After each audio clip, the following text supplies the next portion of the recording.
jak powiem, ze względu na złe stosunki w tym Aix-en-Provence, ze względu, że z szefem, ja postanowiłem spróbować wrócić do Paryża. Napisałem do Raymonda Arona, czy przyjął mnie z powrotem. On powiedział natychmiast. I ja wróciłem do jego centrum, do Paryża wróciłem. Wróciliśmy we troje z dzieckiem, prawda? Zamieszkaliśmy pod Paryżem. To jest zresztą taka socjalistyczna cecha Francji, prawda? W jakimś sensie ja żartowałem, wówczas często mówiłem, że ja żyję w socjalizmie, tylko znacznie lepszym niż ten polski. Dlatego instytucja, w której ja żyłem, CNRS, to był odpowiednik Akademii Nauk. Zresztą tworzył to Joliot-Curie, trochę na wzór wschodnich Akademii Nauk, prawda?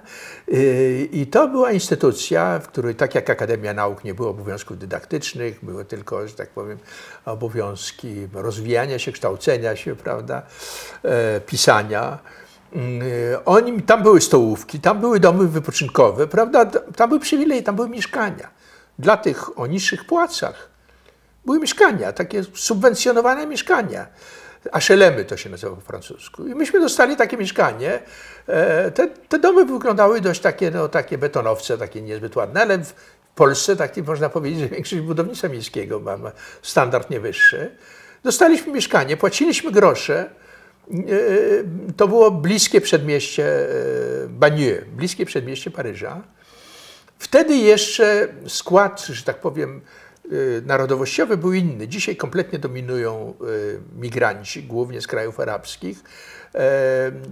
Poziom kryminalności dzisiaj jest bardzo często wysoki, prawda? No, różne czynniki tutaj wpływały.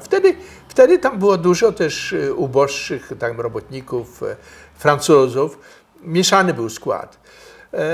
Słuchaj, to były wyjątkowe warunki, które pozwalały równocześnie oszczędzać, po pierwsze utrzymywać się, to było, we troje żyliśmy z mojej pensji, która była niższa niż to, co dało mi Aron, prawda?